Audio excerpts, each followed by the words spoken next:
जब भगवान ने दिया, या गृहस्थ रूपी पेड़ भी भगवान के द्वारा लगाया गया। भगवान ने 4 आश्रम बनाए, ब्रह्मचारी, गृहस्थ और वानप्रस्थ और सन्यास। चतुर्वर्णम मया सृष्टम गुण कर्म विभागशः। भगवान ने गुण कर्मों के आधार पर 4 आश्रम, 4 वर्ण बनाए। अब जो ये आश्रम है गृहस्थ, इस गृहस्थ आश्रम की शुरुआत कब होती है? विवाह के काल में शुरू होता है। उससे पहले व्यक्ति अपना ब्रह्मचारी जीवन जीना चाहिए, उसके बाद गृहस्थ आश्रम का प्रवेश करता है। श्रीमद् भगवद गीता के 18वें अध्याय के श्लोक संख्या 5 में विवाह को एक यज्ञ बताया गया। इट्स अ यज्ञ, बहुत बड़ा यज्ञ। विवाह कोई ऐसा नहीं है कि अच्छी सी लड़की देखी और शादी कर ली, या अच्छा लड़का देखा शादी कर ली। पहले जमाने में विवाह होते थे तो एक दूसरे से पूछा जाता था, आपकी बेटी मंदिर जाती है? आपकी बेटी थोड़ा भजन करती है? आपका बेटा मंदिर जाता है? हाँ हाँ हाँ हाँ। भजन गाती है? एक भजन गाकर सुनाओ। और ऐसे विवाह होते थे। आजकल पूछते हैं, आपकी बेटी घर कितने बजे तक आती है? आपकी बेटी कितना पैकेज कमाती है? आजकल पैकेज मेन है, संस्कार पीछे। एक तो फौजी की शादी हो रही थी, लड़का देखने के लिए लड़की वाले आए, बोलते हैं बेटा बताओ कितना कमा लेते हो? कह रहा 40,000। कहा अच्छा, और ऊपर से? क्योंकि आजकल लोग ऊपर नीचे का बहुत पूछते हैं। बोले 40,000 कमाते और ऊपर से? फौजी था, कहता है ऊपर से बम गिरते हैं, बम गिरते हैं ऊपर से। तब चुप हो गए, कह रहे अच्छा चलो ठीक। तो आज का विवाह शारीरिक स्तर पर हो रहा है, इंद्र तृप्ति के स्तर पर हो रहा है, यह यज्ञ ना होकर के भोग वृत्ति हो गई है। तो इसलिए श्रील प्रभुपाद जी ने एक प्रवचन दिया अमेरिका में। प्रभुपाद ने कहा, यह जो गृहस्थ का जो वृक्ष है, विजडम ट्री है, मैरिज लाइफ का जो ये वृक्ष है, इसकी जड़ें हैं कृष्ण भावना भवित होना। अगर जड़ें कमजोर होंगी तो पेड़ कभी भी खड़ा नहीं रह सकता। तो सबसे मुख्य क्या है? जड़ें, कृष्ण भावना भवित होना। अब गृहस्थ आश्रम में आए, जड़ें आपकी मजबूत कैसे होंगी? गृहस्थ को गृह मेदी ना कहकर गृहस्थ आश्रम कहा गया। गृह मेदी वो है जो रात दिन घूमने फिरने के विचार में रहता है, और गृहस्थ वो है जिसके घर में से कीर्तन की ध्वनि आती है। आप जब हरिद्वार घूमने गए, कितने लोग हरिद्वार गए घूमने के लिए? Haridwar, okay, very nice. तो आपको बताना है, माइक हो अगर हमारे पास एक और तो अच्छा रहेगा बताने के लिए। आपको बताना है, जो व्यक्ति हाथ खड़ा करेंगे, कि आप जब जाते हैं हरिद्वार, वृंदावन, तो ग्रह आप कौन सी जगह रुकना पसंद करते हैं? होटल में, आश्रम के अंदर नीचे आप गेस्ट हाउस में जाएंगे, रिसेप्शन पे एक मंदिर होता है, और जब आप सोएंगे तो आपको घंटी की आवाज सुनाई देगी और आपको खाने के लिए प्रसाद मिलेगा। होटल में खाने के लिए खाना मिलेगा, जिसको कहते हैं खा ना। पति पूछता है खाऊं या नहीं खाऊं? पत्नी कहती खा ना, खा ना। तो कभी कभी हम अटक जाते हैं संसार में और खाना खाते हैं, लेकिन खाना क्या चाहिए? प्रसादम, प्रसाद खाना चाहिए। इसलिए कृष्ण भावनाविद इसकी जड़ें हैं। और गृहस्थ आश्रम, आश्रम इसलिए कहलाता है क्योंकि उसमें घर में क्या होना चाहिए? एक मंदिर होना चाहिए, घर के अंदर कीर्तन की ध्वनि आनी चाहिए, घर के अंदर शुद्ध भोजन होना चाहिए, समान विचार वाले लोग होने चाहिए। पत्नी अगर टीवी देखे तो आपको भी टीवी देखना पड़ेगा। अगर आप माला करेंगे तो पत्नी भी माला करने वाली होनी चाहिए। अगर दोनों के विचार अलग अलग होंगे तो घर के अंदर क्या होगा? महाभारत। और शंख बजेंगे। घर को भवन कहा जाता है। भवन लिखते हैं ना, कमला भवन, गोविंद भवन, राधे श्याम भवन। भवन में भा का अर्थ है भा से भगवान, और अगर भवन में से भगवान हटा दो तो क्या बचा? वन। और वन में कौन रहते हैं? जानवर रहते हैं, और वो पशु आपस में झगड़ा करते रहते हैं। मंदिर आते हैं, थोड़ा थोड़ा शिक्षा लेते हैं, यहां पर थोड़ा सुधर जाते हैं, लेकिन घर जाते हैं फिर बिगड़ जाते हैं। लोग ये समझ ही नहीं पाते कि गृहस्थ आश्रम कैसे बनाया जाए, इसी की दौड़ में लगे हैं आज तक लोग। कई बार तो डिवोटी बनने के बाद में भी वो ये नहीं समझ पाते कि गृहस्थ आश्रम क्या होता है। देखिए, अगर आप 2 घंटे के डिवोटी बनेंगे या संडे संडे के डिवोटी बनेंगे तो आप कभी गृहस्थ आश्रम में नहीं रह पाएंगे। आप गृह में ही रहेंगे। चाहे तिलक आप यहां से शुरू करके यहां तक लगाइए, आप कभी गृहस्थ नहीं बन पाएंगे। गृहस्थ का मतलब है सोते वक्त भी गृहस्थ है, उठने के बाद भी गृहस्थ है, 24 घंटे वो गृहस्थ आश्रम में ही है। तब आप रह सकते हैं भक्त बन करके, तब आपका जीवन अच्छा चलेगा। एक माता जी आई, कहती हैं, मेरे जो प्रभु जी है ना, प्रभु जी यह जब मंदिर में होते हैं आपके सामने चूहे बन के रहते हैं, लेकिन जब ये घर पहुंचते हैं ये दहाड़ते शेर बन जाते हैं, खाने को दौड़ते हैं। प्रभु जी आप इन्हें जानते नहीं है, बड़े अच्छे डिवोटी लगते हैं आपको। तो मैंने पूछा, प्रभु आप शेर बन जाते हैं माता जी को देख करके, घर पर जाकर गलत बिहेव करते हैं? तो पत्नी कहती है, प्रभु जी ये शेर हैं, शेर, वो भी बब्बर शेर, खाने को दौड़ते हैं। मैंने प्रभु जी की तरफ देखा और पूछा, क्या तुम सच में शेर बन जाते हो? कह रहा, मैं तो शेर ही बनता हूं, ये तो शेरा वाली बन जाती है।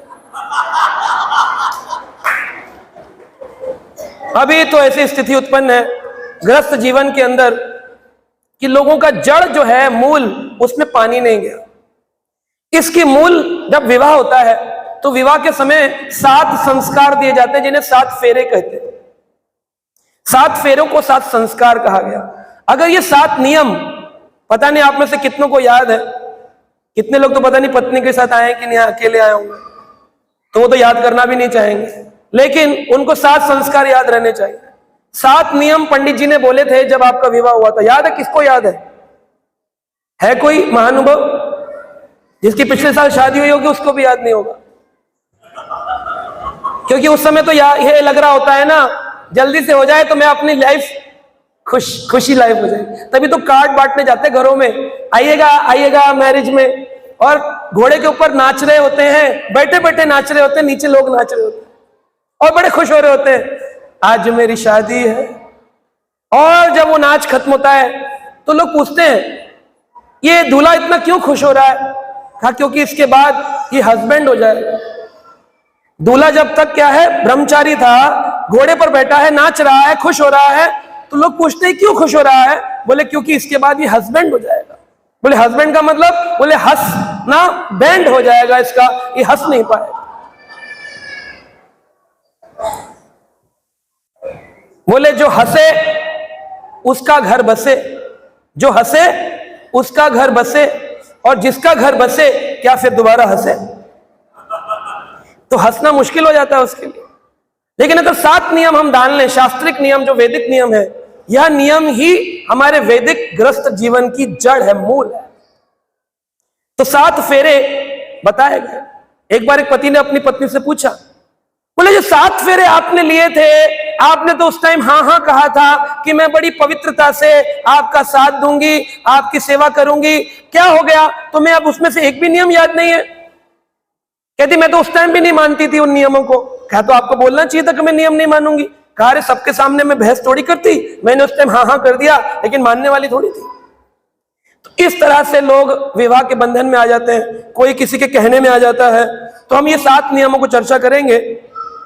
पहला नियम दिया गया है पति पत्नी दोनों के लिए, तीर्थ व्रतो उद्धापनम यज्ञ कर्मया सहेव प्रियावर्यम कुर्यावामंगम तदा तुदी ब्रवीतया वाक्यम प्रथमम कुमारी।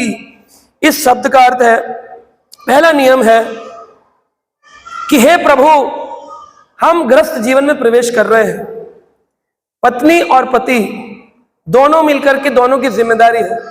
पत्नी कहती है कि मैं घर में खाना बना के खिलाऊंगी, नरिशमेंट करूंगी, और पति कहता है कि मैं इसके खाना बनाने के लिए, भोग बनाने के लिए जो जो वस्तु की आवश्यकता होगी वो मैं प्रदान करूंगा।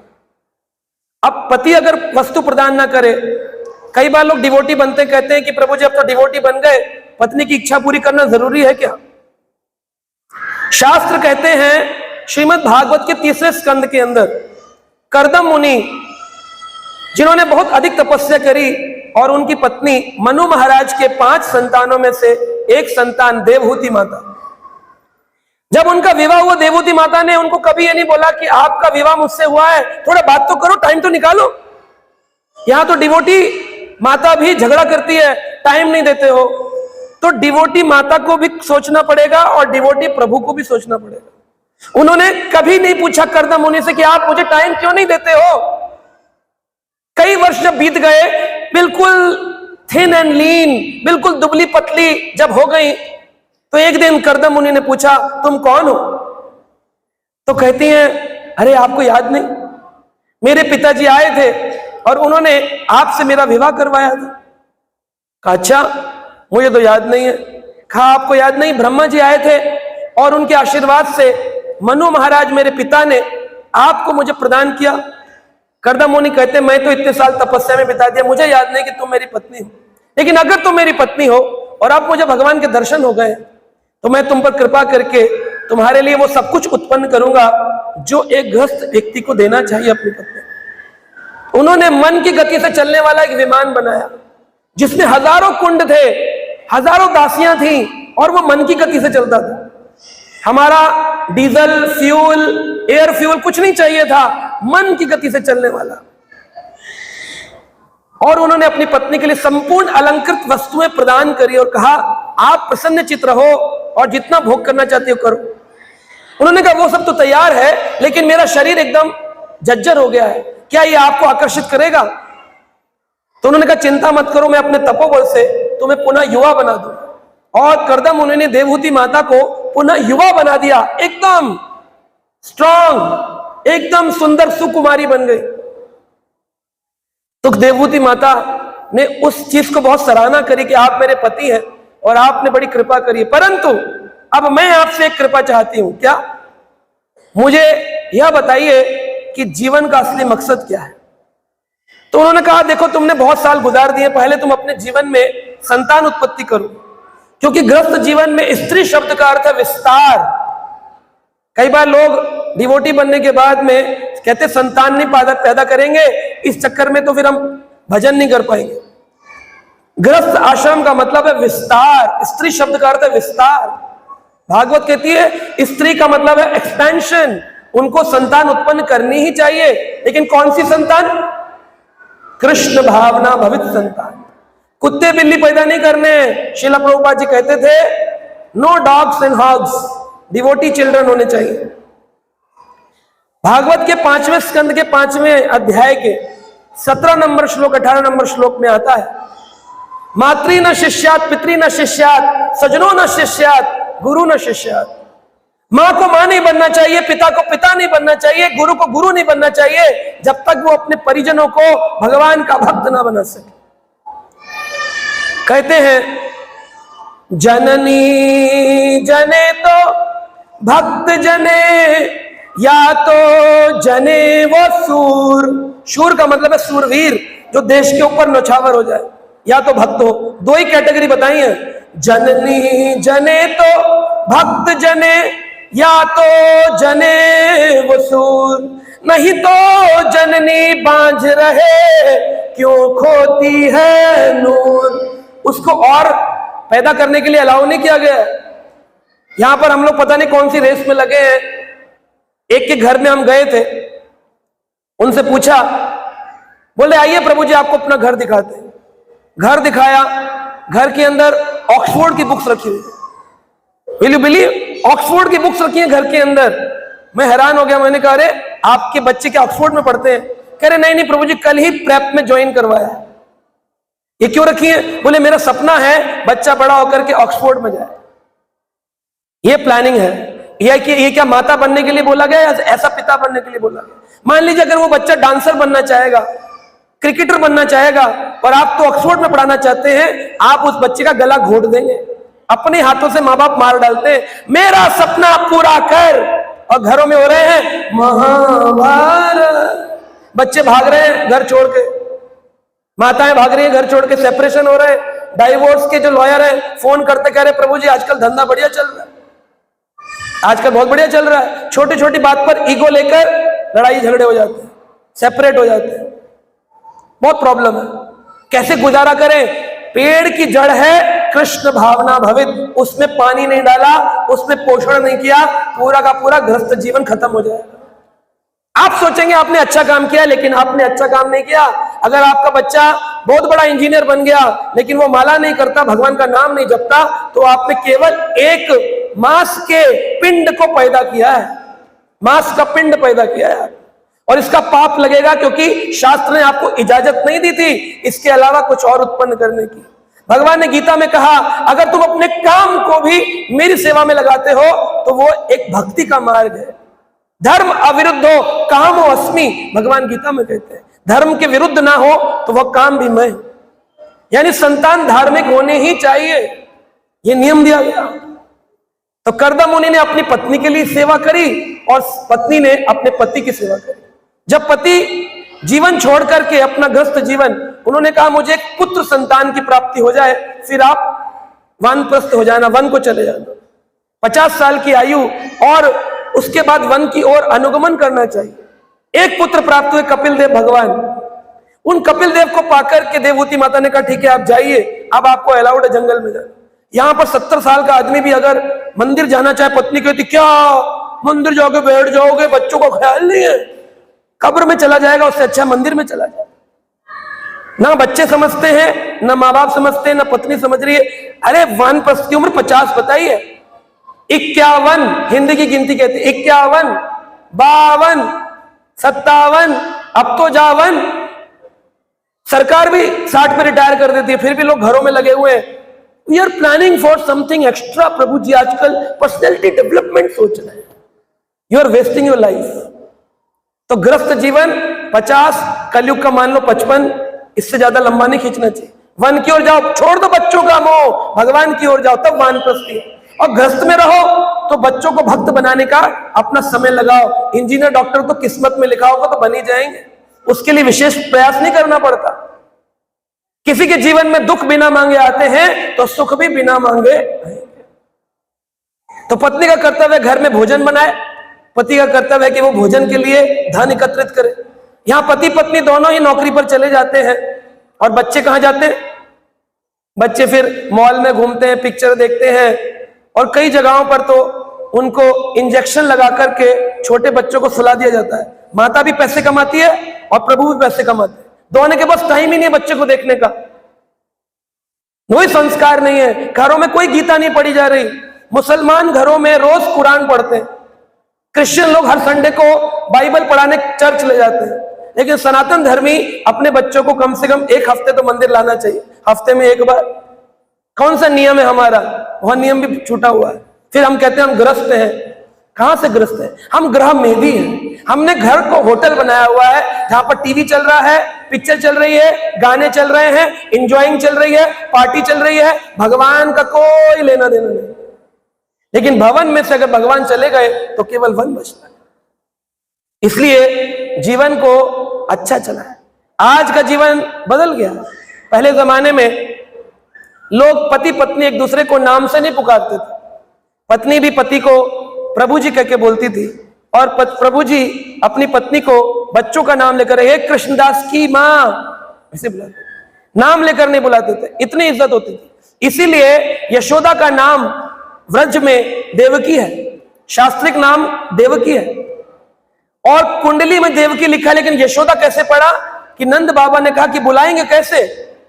जिस स्त्री से कृष्ण की उत्पत्ति हुई है और उस स्त्री को यश उत्पन्न करने वाली देवी बताया गया है कि उसकी शरण में जो आएगा वो यश की वृद्धि होगी, इसलिए उनका नाम है यश उदय, यशोदा, जो यश का उदय करती है। यशोदा उनका घर का नाम नहीं है, देवकी नाम है उनका। तो इस प्रकार से हम देखते हैं कि नाम ले रहे हैं। आजकल तो नाम से ज्यादा आगे बढ़ गए, डार्लिंग बोलने लग गए, और डार्लिंग, डियर, ऐसे ऐसे नाम बोलते हैं। गृहस्थ लोग भी समझते नहीं इस बात को कि शब्द के अंदर बड़ी शक्ति होती है। आपकी शब्द की शक्ति बहुत बहुत स्ट्रांग है। कैसे आप पुकारते हैं किसी को, फिर बच्चे भी वैसे ही देख करके बोलते हैं। बच्चों को अपने माता पिता को माँ पिता कहना चाहिए। क्या बोलते हैं आजकल? डैड। बोले नाम ही है, बच्चे ने पहले से ही मान लिया मेरे पिताजी डैड। कोई कौन है? बोले ये तो डैड है, ये तो डैड है। जब डैड बोल दिया तो क्या वो फॉलो करेंगे आगे जाकर? तो आप देखिए हमारे संस्कार कहां जा रहे हैं। तो ये पेड़ जो है वैदिक वृक्ष का, जिसके हरे भरे पत्ते हमारी संतानें संस्कार है, उसके अंदर जो 7 टहनियां हैं, उसमें से पहली टहनी है पति पत्नी को दोनों को एक दूसरे के बारे में सोचना चाहिए। मैं आपको एक बड़ी मूल की बात बताता हूं, इस पर आपके प्रश्न उठने वाले हैं। वैदिक शास्त्र में लिखा है पति भक्ति करता है तो उसका आधा फल पत्नी को मिल जाएगा।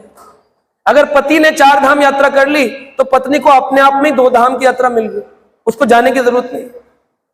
अगर पति ने कोई पाप किया तो पत्नी को उसका कोई फल नहीं मिलता। पति का पाप केवल पति का होता है, पत्नी को कोई हिस्सा नहीं मिलता, जबकि वो अर्धांगिनी है, आधे अंग की जिम्मेदार है, लेकिन उसको कुछ नहीं मिलेगा।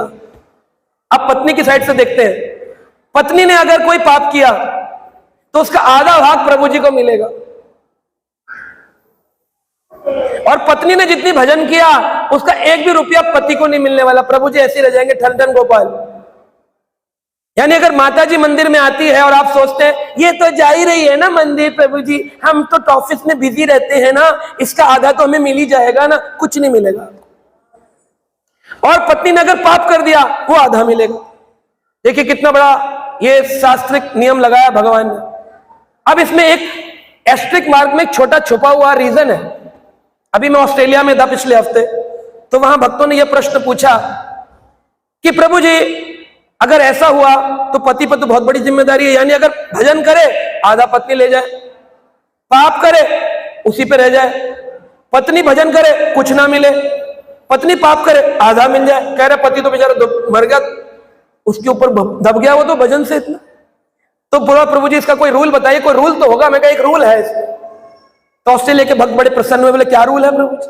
मैं कहा ये रूल है कि पत्नी अगर पति को प्रभु जी कहकर बुलाती होगी, उनकी सेवा करती होगी, तभी ये रूल अप्लाई होगा कि पत्नी को आधा मिलेगा और पत्नी का आधा मिलेगा। अगर पत्नी ऐसे बोलती है आ गए हुआ है मंदिर और वो अपने कमरे में, वो अपने कमरे में, तब एक दूसरे का कुछ भी ट्रांसफर नहीं होता है। जहां कनेक्शन होता है, जहां सेवा होती है, वहीं पर इसका फल मिलता है। कनेक्शन नहीं है तो कुछ नहीं मिलने वाला। एक बार हमने अपने गुरु महाराज परम पूज्य गोपाल कृष्ण गोस्वामी महाराज से पूछा, महाराज जो भक्त दीक्षा लेने के बाद ऊट पटांग हरकतें करते हैं, 4 नियम तोड़ते हैं और सेवा नहीं करते हैं, मंदिर नहीं आते हैं, सोचते हैं अब तो दीक्षा हो गई, अब तो निकल पड़ी, अब तो वैकुंठ जाके रुकेगा विमान सीधा, तो क्या ऐसा होता है महाराज? महाराज बोले नहीं, वो तो शिष्य नहीं हुआ ना। वो शिष्य नहीं हुआ क्योंकि जिसने दीक्षा के बाद नियम तोड़ने शुरू कर दिए सोचकर मैं आजाद हूं, वो व्यक्ति ने तो रिश्ता ही नहीं रखा ना गुरु से। अब गुरु की कोई जिम्मेदारी नहीं है उसको भगवत धाम ले जाने की। उसकी जिम्मेदारी तब तक है जब तक गुरु की सेवा शिष्य करता हो। उसी प्रकार पत्नी जब तक पति की सेवा करती है तब तक पति की जिम्मेदारी है। अगर पत्नी पति का आपस में मेल नहीं खाता तो दोनों इंडिविजुअल हैं, किसी को किसी का कुछ नहीं मिलने वाला। तो ये पहला नियम दिया गया शास्त्र। एक पत्नी थी, वो अपने पति से बोली जाओ मटर ले आओ बाजार से। कह रहे अच्छा तुम ही ले आओ। कह रहे चलो दोनों साथ में चलते। दोनों साथ में चले गए बाजार में मटर खरीदने के लिए। तो पति से पूछती कितनी ले लूं? कहा ले फिर भी देख लो जितनी लेना चाहोगे। नहीं तुम बताओ कितनी ले लूं? कहा ले लो 8-10 किलो। एक बार बताओ तुम मुझसे क्यों पूछ रही हो? बनाना तुमने है सब्जी। कह सब्जी मैंने बनानी पर छीलनी तो तुमने है ना, इसलिए पूछ रही। तरह तरह के लोग। एक व्यक्ति मेरे को मिला, बोला प्रभु जी 8 बज गए, प्रभु जी घर जाऊं, प्रभु जी 8 बज गए। मैंने कहा क्यों? बोला मेरी पत्नी ना तब तक भोजन नहीं खाती जब तक मैं घर नहीं जाता हूं। मैंने कहा वाह, कलयुग में सतीव्रता, वाह बड़ी अच्छी पत्नी है आपकी। तब तक घर नहीं जाता, खाना नहीं खाती? क्यों? नहीं प्रसाद खाती नहीं। मैंने कहा ऐसा क्यों? कान में कहता है प्रभु जी मैं घर जाके बनाता हूं तो खाती है। अब ये बड़ा ही कॉम्प्लेक्स सिचुएशंस हैं जिनको पब्लिकली बोलना बड़ा खतरा मोल लेने वाली बात है। दूसरा नियम पंडित जी ने फेरे में दिया जो आप भूल गए हो। पहला नियम याद है क्या बताया? क्या बताया मैंने अभी? पहला क्या नियम है? अभी भूल गए, आगे कैसे याद रखोगे? पहला नियम क्या है? बोलो बोलो। हाँ बोलिए माता जी जोर से। हाँ, पत्नी घर में बनाए और पति सामान लेकर के आए, दोनों को एक दूसरे का सेवा करना चाहिए। पहला नियम।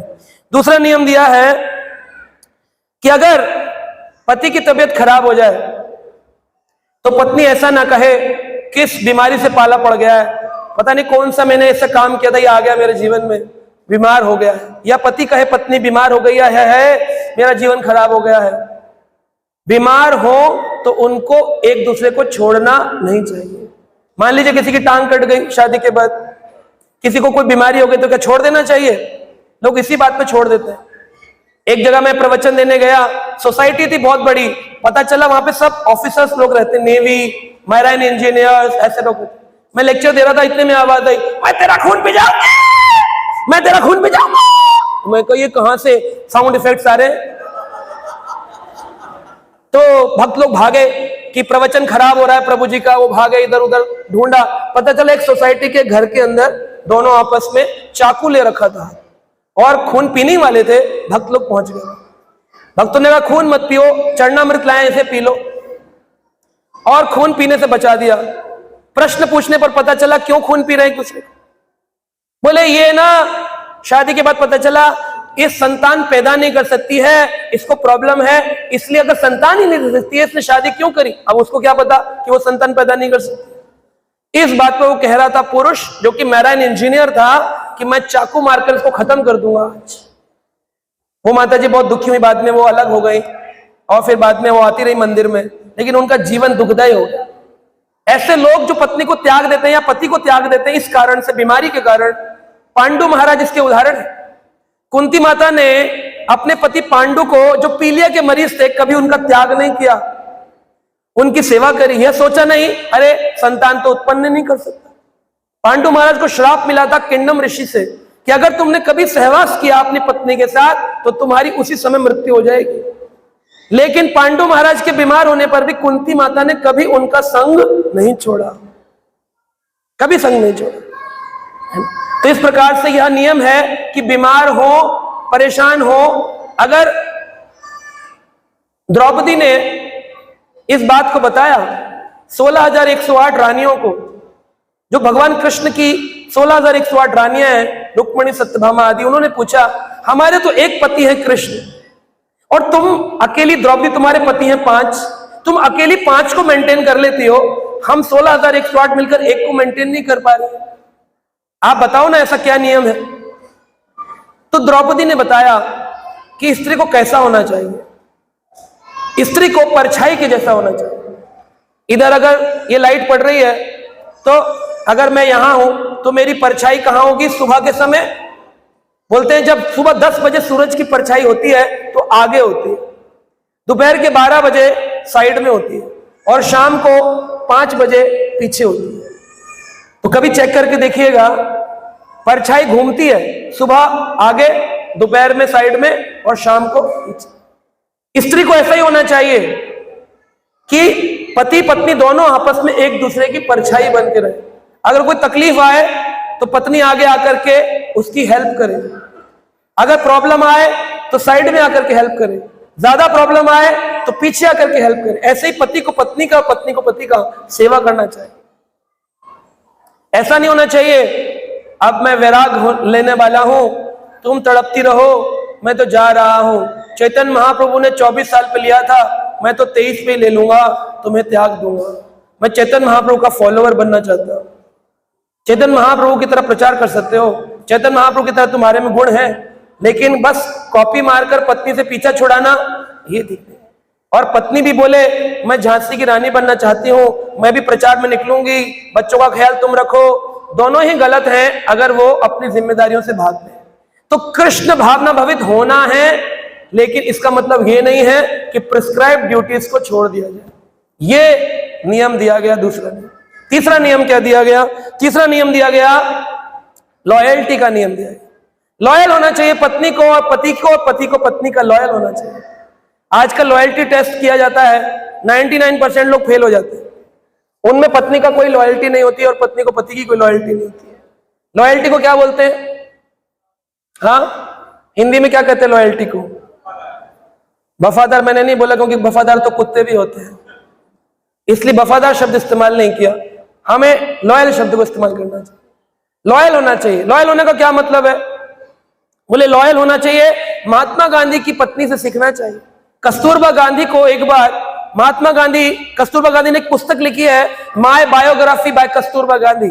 उसमें वो लिखती हैं, एक दिन महात्मा गांधी मोहनदास करमचंद को बहुत क्रोध आ गया और उसने धक्के मार के घर से बोला, निकल जाओ, अपने घर चली जाओ, तुम मेरे आजादी के आंदोलन में एक अवरोधक हो, ऑब्स्टेकल हो, जाओ अपने घर। कस्तूरबा गांधी को भेज करके दरवाजा बंद कर लिया। जब सुबह बारिश हो रही थी, रात को महात्मा गांधी सोते रहे, जब सुबह उठ करके दरवाजा खोला तो पता चला कस्तूरबा गांधी उसी गेट के बाहर बैठी थी, वो अपने घर नहीं गई। तो उन्होंने पूछा, मैंने कहा था तुम अपने घर जाओ, गई नहीं? कहा, आपने कहा था अपने घर जाओ, तो मैं अपने ही तो घर में बैठी हूं, आपने दरवाजा बंद किया तो क्या है, मैं अपने घर में ही तो हूं। लेकिन आज अगर किसी को कह दिया जाए थोड़ी सी बात, मैं चली अपने मम्मी के घर, और मम्मी पापा भी बोलते हैं, आजा बेटा, कोई दिक्कत नहीं है, हम है ना, हम मर गए क्या, आजा आजा आजा, एक बार आजा आजा आजा, और बुला बुला करके गृहस्थ जीवन खराब कर देते।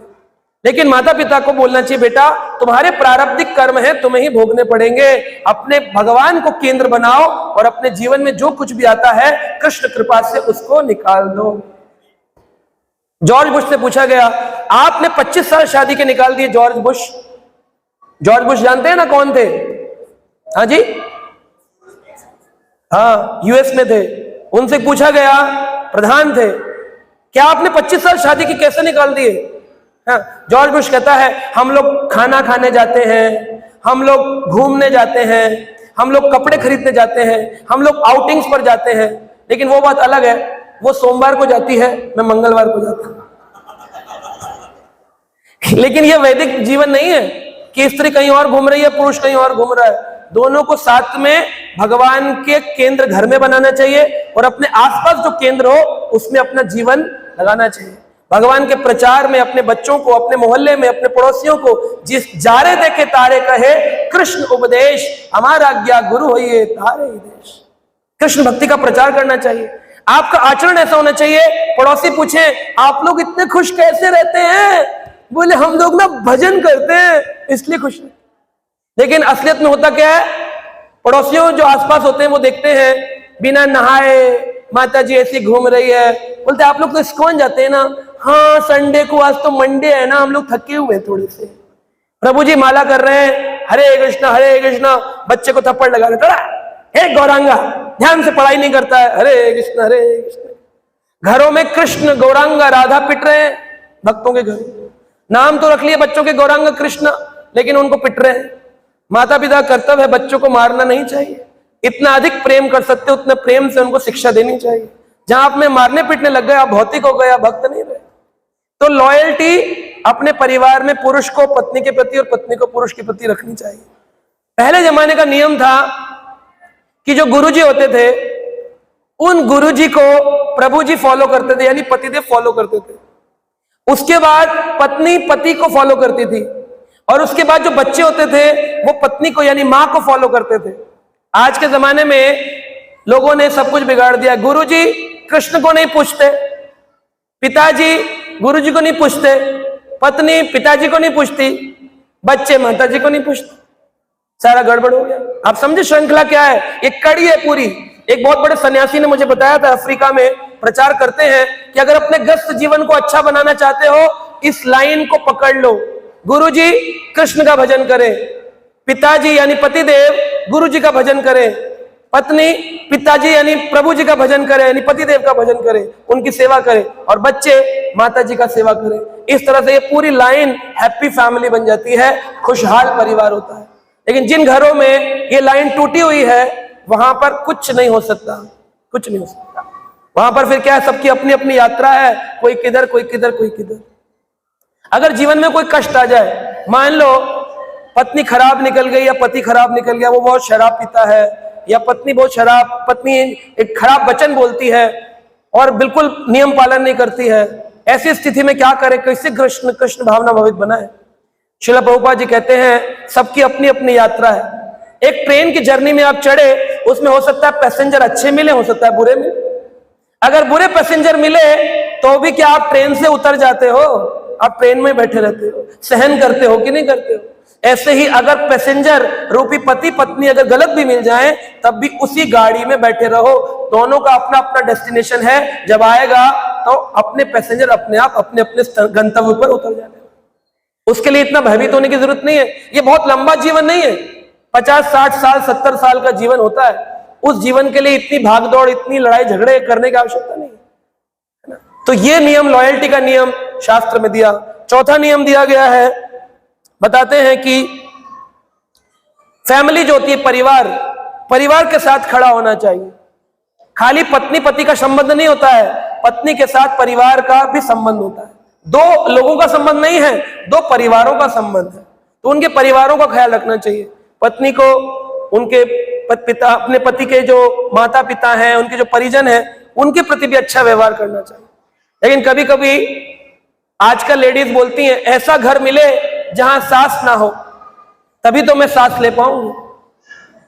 अभी बेटा तो फंस गया, मां को मना करे या पत्नी को मना करे, क्या करे?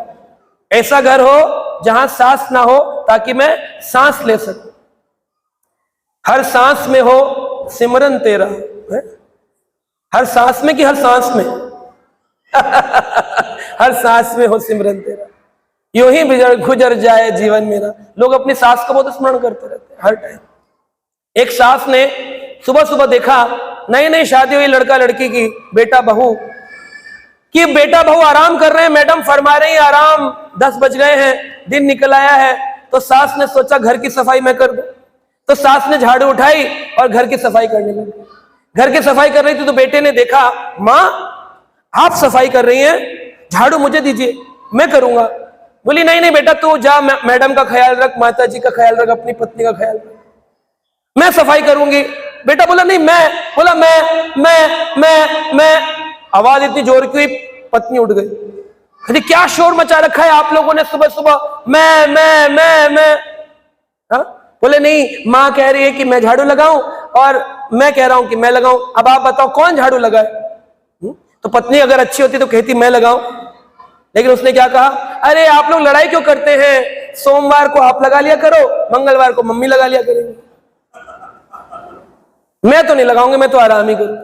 तो उस जमाने की स्त्री और आज के जमाने की स्त्री, आप देखिए कृष्ण भगवान वही है, वैदिक नियम वही है, शास्त्र वही है, केवल अपने विचारों को बदलने की जरूरत है। We need an eye to see the eye, अपने आप को देखने के लिए भी नेत्र चाहिए। हम खुद को ही नहीं देख पा रहे तो हमारा गस्त जीवन अच्छा कैसे चलेगा? एकदम चारों कोने पस्त जीवन है, त्रस्त है चारों तरफ से, इसीलिए है क्योंकि हम किसी भी वैदिक नियम का पालन नहीं करते। आप देखो कुंती माता ने माद्री की 2 संतान, नकुल सहदेव माद्री के पुत्र थे, उनका भी ख्याल रखा। कभी ऐसा नहीं सोचा कि मेरे पुत्र हैं तेरे पुत्र हैं। युधिष्ठिर महाराज ने जब यक्ष के प्रश्नों का उत्तर दिया, नकुल सहदेव भीम अर्जुन सभी बेहोश पड़े थे, तो उन्होंने पूछा यक्ष ने, बताओ किसको जिंदा करूं चारों में से? तो कहा नकुल को जिंदा कर दीजिए। तो कहा क्यों? तुम्हारे भाई तो भीम और अर्जुन है ना। युधिष्ठिर ने कहा वो बात तो ठीक है, लेकिन अगर एक ही जिंदा होना है तो अगर एक कुंती का बचा है तो एक माद्री माता का भी बचा हुआ होना चाहिए। ऐसे विचार होते थे। आज का विचार ऐसा है? तो अपने विचारों को बदलने की जरूरत है। आपको कुछ नहीं चेंज करना, just change the thought process, अपने विचार बदलने। 5वां नियम दिया गया है, पत्नी को प्रोजनी करना, यानी कि संसार में अगर आई है तो संतानों की उत्पत्ति करना। कुंती माता के पास एक विशेष वरदान था कि वो किसी भी देवता का आवाहन करके संतान की उत्पत्ति कर सकती थी, और उन्होंने अपने बाल्यकाल में ही ऋषि के आशीर्वाद से सूर्य से एक पुत्र उत्पन्न किया जिसका नाम कर्ण पड़ा। लेकिन बाद में उस कर्ण को उन्होंने पानी में बहा दिया, और जब पानी में बहा दिया उसके बाद पांडु महाराज ने एक बार कुंती से कहा, मुझे संतान चाहिए, क्या तुम मुझे दोगी? कहा लेकिन आपको तो श्राप मिला है, आप सहवास नहीं कर सकते। कहा मैं जानता हूं, लेकिन तुम्हारे पास एक वरदान है, जिस भी देवता का आह्वान करोगी तो तुम्हें संतान की प्राप्ति हो सकती है। तो कुंती ने कहा क्या ये धर्म के विरुद्ध नहीं होगा कि मैं किसी देवता से पुत्र लूं और आपका कहलाए? कई काम करते हैं, धर्मराज का आह्वान करते हैं। धर्मराज अगर इस बात पर एग्री कर गए तो यानी ये धार्मिक है, और धर्मराज एग्री नहीं किए यानी कि गलत। तो धर्मराज का आह्वान किया सबसे पहले। धर्मराज ने कहा बोलो मुझसे क्या चाहिए? कहा एक संतान चाहिए। तब 9 महीने का गर्भ धारण करके कुंती ने युधिष्ठिर महाराज का जन्म किया। उसके 1 वर्ष बाद उन्होंने भीम का जन्म किया। उसके 1 वर्ष बाद उन्होंने अर्जुन का जन्म इंद्र से किया, पवन देव से भीम। फिर माद्री ने कहा 3 पुत्र आपके हैं तो 2 मेरे भी होने चाहिए। तो उन्होंने माद्री के लिए भी अश्विनी कुमारों का आह्वान करके नकुल सहदेव को जन्म दिया। 5 पुत्र उत्पन्न किए कुंती माता ने, और इस प्रकार से वह लोग अपना जीवन गुजार गए। 14 वर्ष बीत गए थे महाभारत के इस प्रसंग में। 5 पांडवों को पालन करते करते अर्जुन का जन्मदिन बनाने के लिए जंगल में गए थे। 14 वर्ष बीत गए, 14 साल के अर्जुन है। और उस दिन माद्री ने पांडव महाराज से कहा मैं आपके साथ संग करके एक अपनी संतान पैदा करना चाहता हूं। इतनी बात बोलते ही पांडु महाराज में काम वासना उत्पन्न हुई और उनकी मृत्यु हो गई। अब कौन सती हो? कुंती बोलती है मैं, माद्री कहती है मैं दोनों लड़। किस बात पर लड़ रही थी? सती होने के लिए। आज की स्त्री होगी तो क्या कहेगी? तू, इसलिए कहते तू मैं। एक स्त्री से पूछा किसी ने, कहा वाह वाह, नई साड़ी, नई गाड़ी, लगता है आपके पति ने जॉब बदल ली है। कह रही नहीं मैंने पति ही बदल लिया। तो आज का जीवन और तब का जीवन ये अलग अलग था। तो इसलिए शास्त्र कहते हैं कि हमको बड़ा ध्यान देने वाली बात है कि संतान की उत्पत्ति धार्मिक कृत्यों को करने के लिए की जाए। और शास्त्र में बताया गया, 6ठा नियम दिया गया कि व्यक्ति को कोई भी धार्मिक कृत्य करने से पहले पत्नी को संग लेना चाहिए, संकल्प लेना चाहिए। अकेले नहीं करना चाहिए। अगर गृहस्थ है तो साथ में करें, अगर वैरागी हैं, ब्रह्मचारी हैं, सन्यासी हैं तो ऑब्वियस सी बात है अकेले करेंगे। लेकिन अगर गृहस्थ हैं तो आपको साथ में। भगवान रामचंद्र ने जब अश्वमेध यज्ञ की अपने घर में आयोजन किया तो सीता जी के न होने पर एक स्वर्ण की मूर्ति बना करके पत्नी को साथ लेकर ही संकल्प किया। ब्रह्मा जी ने, पुष्कर में आप जाएंगे दर्शन करने तो ब्रह्मा जी का एक मंदिर है और उससे 2 किलोमीटर दूर सरस्वती माता का मंदिर। सरस्वती का 2 किलोमीटर दूर क्यों, साथ क्यों नहीं है? क्या वो गृहस्थ नहीं है? ब्रह्मा जी ने जब सरस्वती को बुलाया कि आओ मुझे यज्ञ करना है, सरस्वती नहीं आई। सरस्वती तैयार होने में बिजी थी। तो सरस्वती माता जब नहीं आई तो उस काल में ब्रह्मा जी ने पास खड़ी धेनु यानी गाय से एक स्त्री उत्पन्न करी, इसलिए उनका नाम पड़ा गाय से निकलने वाली गायत्री, जो गाय से निकलती है, गौ माता से। और उन्होंने गायत्री माता को अपने साथ रखकर यज्ञ को पूर्ण कर दिया। सरस्वती आई, बोले ये कौन है? ये कौन आ गई स्त्री? मैं हूं ना तुम्हारी पत्नी। कहा अब ये है क्योंकि अब मैंने यज्ञ इसके साथ पूर्ण कर लिया। तो उसी बात से रुष्ट होकर सरस्वती माता 2 किलोमीटर दूर जाके बैठी, आज तक रूठी बैठी है। उनका दर्शन करने के लिए दूर जाना पड़ता है। तो स्त्री की बहुत आवश्यकता है। पूजा पाठ भजन जितना भी जीवन में करे उसमें पत्नी को साथ लेकर चले, पत्नी पति को साथ लेकर चले। ऐसा करेंगे तो ये परफेक्ट गृहस्थ जीवन होता है। आज के जमाने की तरह नहीं होना चाहिए। पति आया भूखा, कहता है मुझे भूख लगी है, खाना दे दो। कहा आपको मालूम नहीं है, आपको मेरी बिल्कुल केयर नहीं है। आज पता है आज मैं गिर गई थी और मुझे लग गई थी। कहाँ गिर गई, क्या लग गई? कहा मैं बेड पे गिर गई थी और नींद लग गई, मैंने खाना नहीं बनाया। बोले गिर गई थी है ना, लग गई थी तो कहाँ गिर गई थी? बोले बेड पे गिर गई थी। क्या लग गई थी? बोले आंख लग गई थी, इसलिए भोजन नहीं बनाया। तो आज का जीवन और पुराना जीवन कंपेयर करना चाहिए, पूरा वैदिक रीति से जीना चाहिए। हम लोग जब स्कूलों में प्रीचिंग करते हैं तो वहां पर एक क्लास बताते हैं द्रोणाचार्य गुरु कैसा होना चाहिए। सारी टीचर हैरान हो जाती, एक भी द्रोणाचार्य नहीं मिल रहा। सारे लोग पैसे के लिए जीवन जी रहे हैं। गृहस्थों में प्रीचिंग करने जाओ, एक भी गृहस्थ नहीं है, सारे त्रस्त हैं। कोई भी गृहस्थ आश्रम नहीं बनाया, अपने घर में कीर्तन नहीं कर रहा। ये तो विशेष कृपा हुई श्रील प्रभुपाद की, जिन्होंने इस्कॉन संस्था की स्थापना करी ताकि हम सबके घरों में भगवान का नाम कीर्तन होता है। हरे कृष्णा हरे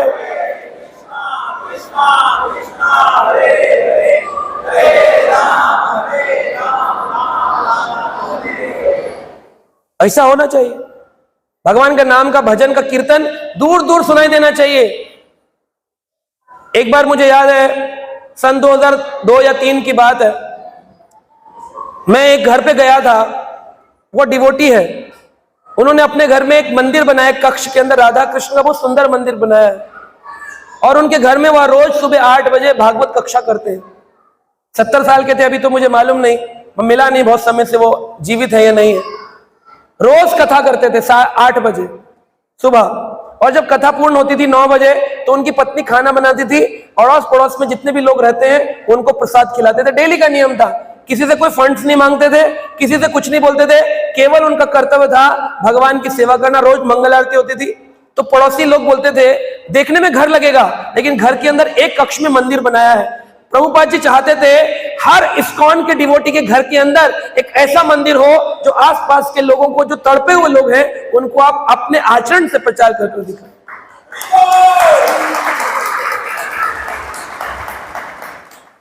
और 7वां नियम दिया गया है कि पति पत्नी को प्रेम प्यार से रहना चाहिए, अलग अलग रहने का विचार नहीं करना चाहिए। लेकिन अगर पत्नी अलग होना चाहे तो पति को उसके बाद साधु बन जाना चाहिए, फिर ज्यादा नहीं सोचना चाहिए अब क्या होगा, दूसरी शादी करूंगी क्या करूंगी।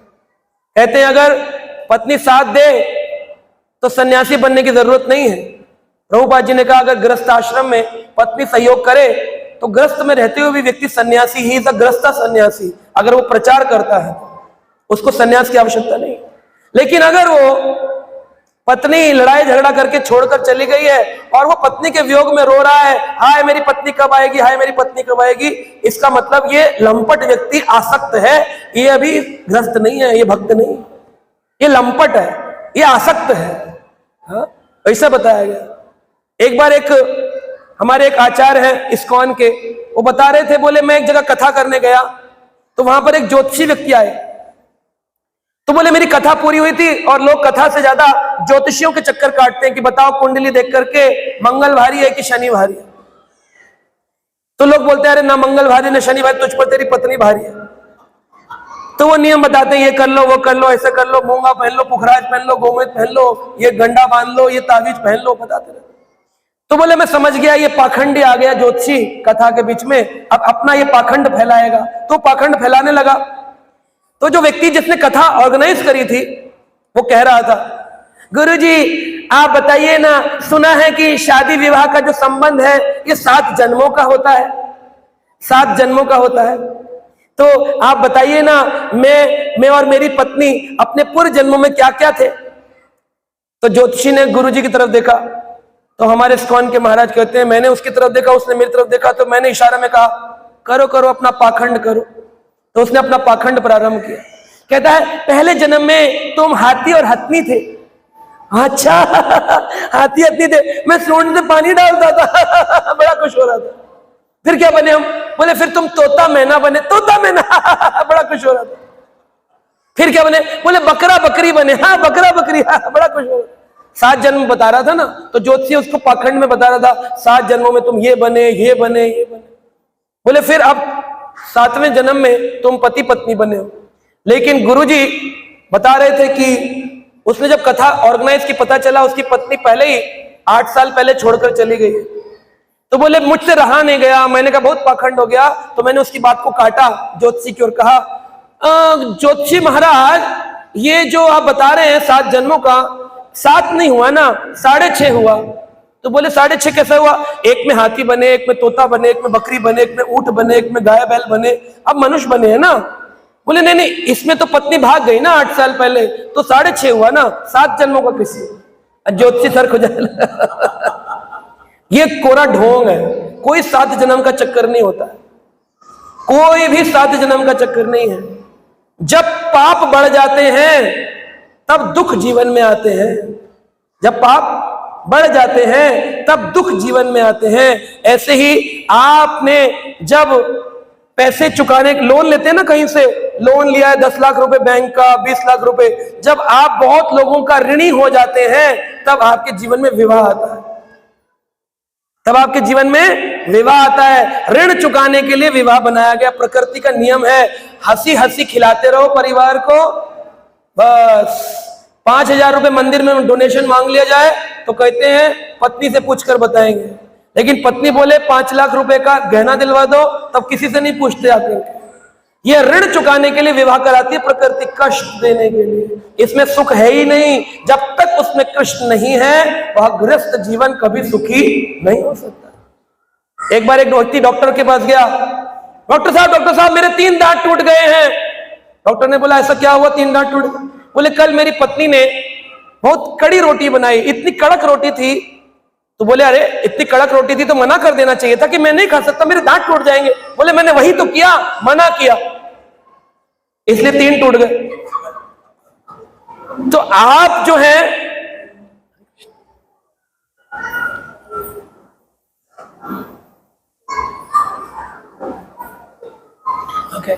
तो आप जो है वो क्या करिए, कृपया करके इस तरह का जीवन जिए। तो 7 नियम बताए गए यहाँ पे। यह मैंने आपको बताया, कितने लोगों को याद है जरा देखते हैं, कितने लोग बता सकते हैं। पहला नियम क्या बताया, जोर से बोलना है आपको।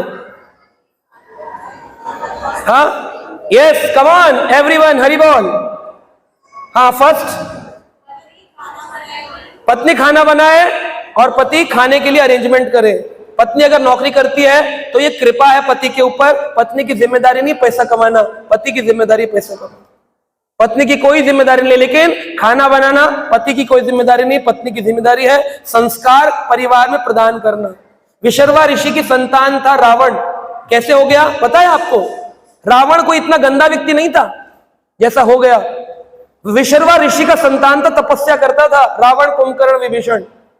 लेकिन एक दिन रावण से उसकी मां केकसी जो कि राक्षस की पुत्री थी, उसने पूछा मैं तो सोचती थी कि मैंने सिंह पुत्र को जन्म दिया है, मुझे नहीं पता था कि मैं गधर्वी हूं।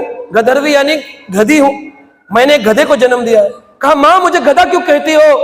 कहा देख कुबेर को, विशर्वा ऋषि की दूसरी पत्नी है इड़ाविड़ा, उसका पुत्र है, देखो कितने आराम से कुबेर राज कर रहा है, पुष्पक विमान लंका लेकर। कहा भी जाता हूं, लंका को लेकर आता हूं।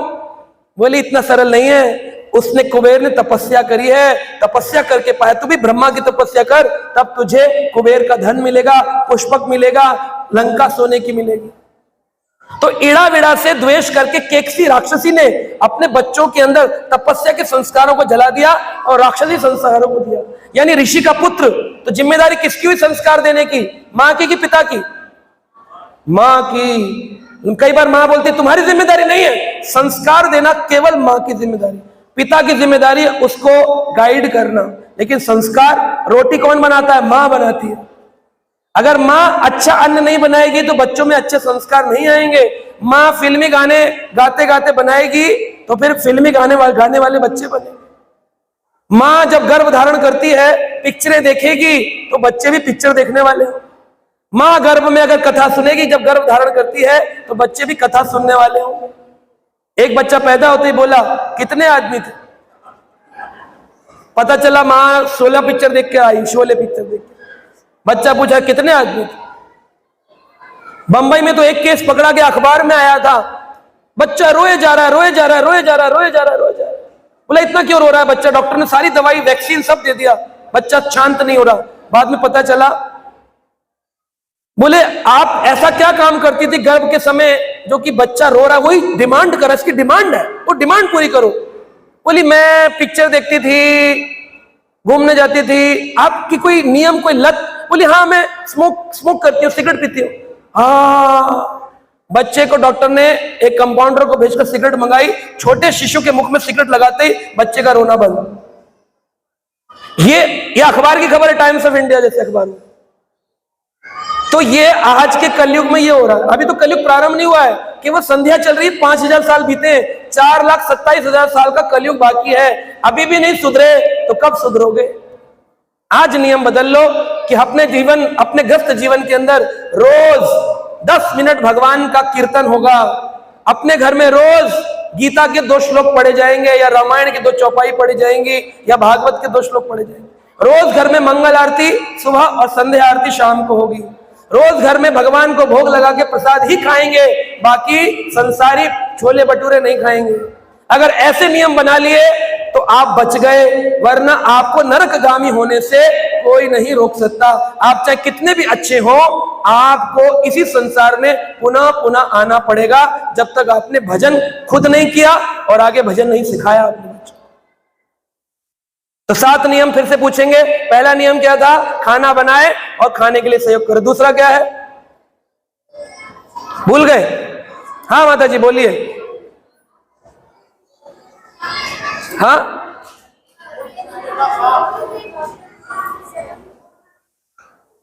नहीं सुनाई दे रहा मेरे को। माइक है? माइक दे।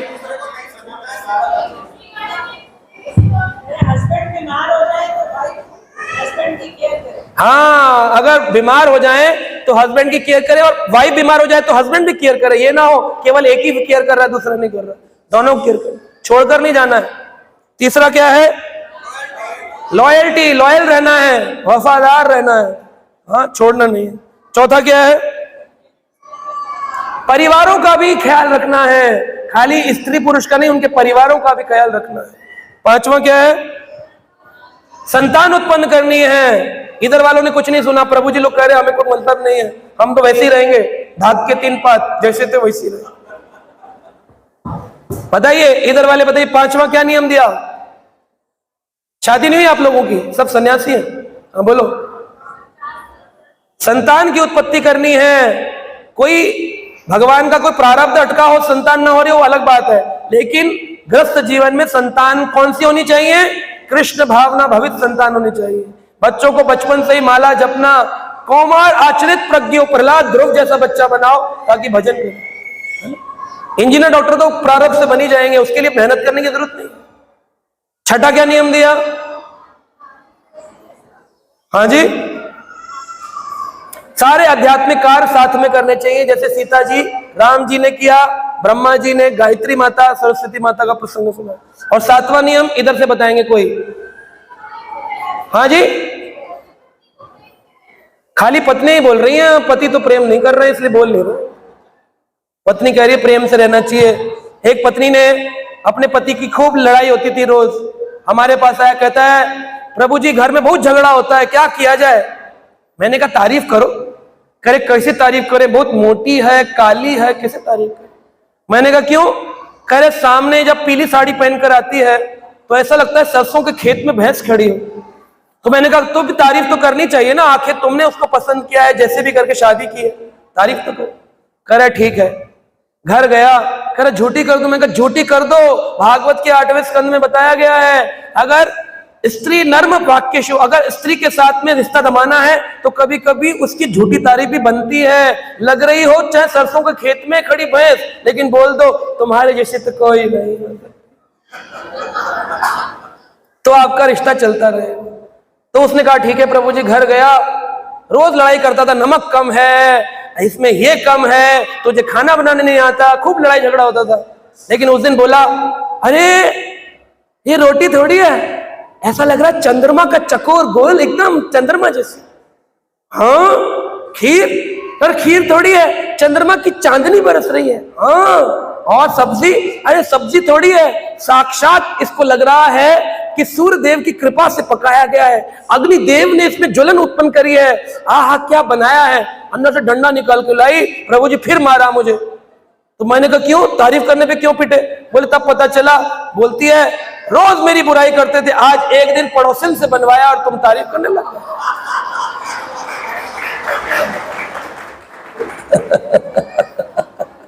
तो कभी कभी ध्यान देना चाहिए, झूठी तारीफ करने के लिए भी बुद्धि चाहिए, कहते हैं ना नकल करने के लिए भी अकल चाहिए, तो ऐसे ही तारीफ करने के लिए भी अकल चाहिए। कॉपी पेस्ट करेंगे तो फंस सकते हैं।